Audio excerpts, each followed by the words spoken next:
नमस्कार, आपका स्वागत है मन की आवाज़ न्यूज़ में। हमारे साथ में हैं कालूराम जी रावल। हम उनसे बात करेंगे। कालू, मुझे बताइए, क्या ये जो आप देख रहे हैं आपके पास में ये बैनर लगा हुआ है? चंदूलाल जी स्वाध्याय वाले हैं, उनके शौक में आया हूँ। मगर मैं एक पद 2 काज भी करता हूँ, एक पद 1000 काज भी करता हूँ। देश की परिस्थितियों को देखते हुए देश की सारी व्यवस्था भंग है, हर परिवार और समाज की व्यवस्था भंग है, हर गांव और शहर की व्यवस्था भंग है। इसके लिए सद्भावना यात्रा साइकिल द्वारा रखी गई है। कश्ती बड़ी तूफान से उठा के लाई है। झांसी की रानी लक्ष्मीबाई ने अपनी संतान महलों में न पैदा करके जंगल में पैदा की और उसे एक घूंट दूध नहीं पिलाया। अपनी देश की आज़ादी के लिए बच्चे को पीठ पे बांध दिया और आज़ादी के लिए कुर्बान हो गई बच्चे के संग। उसकी क्रांति को देखते हुए सुभाष चंद्र बोस, भगत सिंह जैसे कईयों ने कुर्बानी दी। अरे हम आज़ाद तो हो गए, मगर आज़ादी का अर्थ हम अंग्रेजों से गुलाम नहीं, उससे ज़्यादा अपने लोगों से गुलाम हैं। हम अपने स्वार्थ समाज के चंट और स्वार्थी लोगों से गुलाम हैं। इस गुलामी को दूर करने के लिए मैंने सद्भावना यात्रा कार्यक्रम रखा गया है। इसके लिए पहले मैं यहाँ से अहमदाबाद से दिल्ली गया था, जो 8 दिन में पहुँचा था रामदेव जी को समर्थन देने।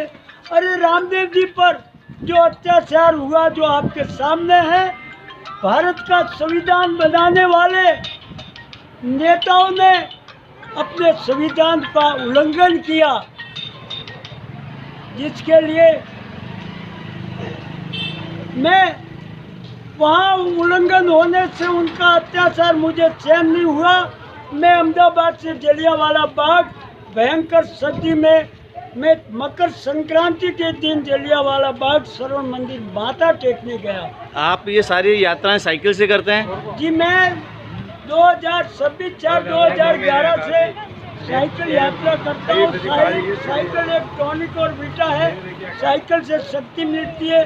साइकिल चलाने वाले जवानों, हमें लग रहा है कि आपकी जो साइकिल पुरानी है, तो आपको कोई स्पॉन्सर्ड करता है क्या, कोई कंपनी या कोई ऐसे? मैं किसी का न तो स्वार्थ के लिए नहीं घूमता हूँ, न साइकिल किसी से भेंट लेता हूँ, न पैसा देते तो स्वीकार करता हूँ। अगर मैं कोई स्वीकार करता हूँ, ये मदारी वाला खेल कहलाता है। भरा हुआ डूब जाता है, खाली तैरता है। अरे कहेंगे एक रावलिया घूमता था जो अपने स्वार्थ के लिए घूमता है। मैं अपने समाज का स्वाभिमान और गौरव नहीं खत्म करूँगा। मैं अपने परिवार और अपने देश का स्वाभिमान बनाने के लिए निकला हूँ। आप और क्या संदेश देना चाहते हैं इस जो आपने बताई सारी महामारी और इस तरह की जो क्राइसिस है? मेरा मुख्य संदेश ये है कि आप लोगों की सोच सच्ची है, आपकी सोच अमर रहे। आज भारत जाग गया और जागने से 370 धारा हट गई। अरे अयोध्या के राम मंदिर की भूमि पूजन हुआ। नहीं, आपने और कहाँ की यात्राएं की साइकिल से? मैं वैसे यूपी, बिहार, आंध्र प्रदेश, पुरी, जगन्नाथपुरी और द्वारका, महाराष्ट्र, गुजरात का कन्याकुमारी, कश्मीर में पथराव है, तब भी पथराव को सद्भाव से रोकने के लिए मैं वहाँ कश्मीर। आपकी यात्रा का नाम है सद्भाव यात्रा? सद्भावना यात्रा, कालूराम रावल। मैं वैसे राजस्थान का सिरोही जिले के रोहड़ा गांव का रहने वाला, मगर मेरी कर्म भूमि जो है, सारी यात्रा प्रारंभ की है मैंने अहमदाबाद 5 कुआ एरिया से, गुजरात से। और इसके लिए पहले हमें सुधरना पड़ेगा, नशों से मुक्त होना पड़ेगा, हमको शक्तिशाली बनना पड़ेगा। इसके लिए शक्ति जीवन है, कमजोरी मृत्यु है। कभी मैं इस पग में तो कभी उस पग में घुंघरू की तरह बंधता रहता हूँ। देश और जनहित के लिए बजता रहता हूँ। ये आपका नया ही देशभक्ति का रूप देख रहे हैं हमने आज दिन जो देखा है कई लोगों को। मेरी उम्र अभी 77 साल चल रही है। 77? हाँ जी, हाँ, चल रही है। और इससे आप यात्राएं करते हैं? हाँ, अभी भी साइकिल चलाता हूँ।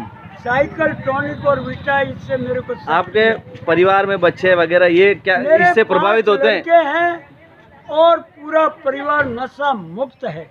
नहीं, वो आपको प्रेरणा देते हैं या आपका विरोध करते हैं? वो विरोध करते हैं कि ये मत करो, उनको मिसगाइड करते दूसरे लोग वो मिसगाइड करते जो पद लेके समाज में बैठे और तो पीछे रह जाते हैं। मैं उनका विरोध करता था, उनको छोड़ दिया कि तुम जैसा करना है वैसा करो, तुम वहीं बैठे रहोगे, मैं कहीं से कहीं मैं अपने देश के लिए कुछ भी करूंगा जो अपना दिल सूर्य कहेगा। बन के घुसता हूँ, पहाड़ बन के बाहर निकलता हूँ। अयोध्या में किसी को जाने को नहीं दिया, मगर मैं पहली कार सेवा में भी गोलियों के बीच में गया था। मेरे सामने जवान गिर गए तो मैं सो गया, जिससे मैं बच गया। बहुत बहुत धन्यवाद, आपसे मिलकर बड़ी खुशी हुई। मैं ही नहीं, मेरे जैसे तो हजारों इस देश में कार्यकर्ता है जो अर्जुन की तरह तराजू में खड़े हैं, उनको सिर्फ आंख दिख रही है। इसका अर्थ ये है अपने राष्ट्र को परम वैभव में पहुंचाना, सफलता हमारा अधिकार है। अभी आज के बाद में अगली कोई यात्रा आपकी प्रस्तावित है या कहीं जाने ऐसा कुछ है? मैं सिरोही जिले में सबरी धाम कार्यक्रम रखना चाहता हूँ, सबरी धाम और केवट का धाम बनाना चाहता हूँ। समय आने पर जिंदा रहा तो बनेगा। ठीक, बहुत बहुत धन्यवाद। हमारे साथ में थे ये कालूराम जी। आप देख सकते हैं ये देशभक्ति का एक अलग ही प्रारूप था कि साइकिल से घूमते हैं और परिवार के विरोध के बावजूद वो अपना जो उद्देश्य है देश को जागृत करने का, कई लोगों के पास मोटिव होने के बाद भी वो जागृत नहीं कर पाते हैं। 77 वर्ष का एक बुजुर्ग व्यक्ति देश को बचाने के लिए निकल पड़ता है, और वो भी 2011 से, आज नहीं है, 2011 से इन्होंने हजारों किलोमीटर की साइकिल पर सफ़र किया है। बहुत बहुत धन्यवाद।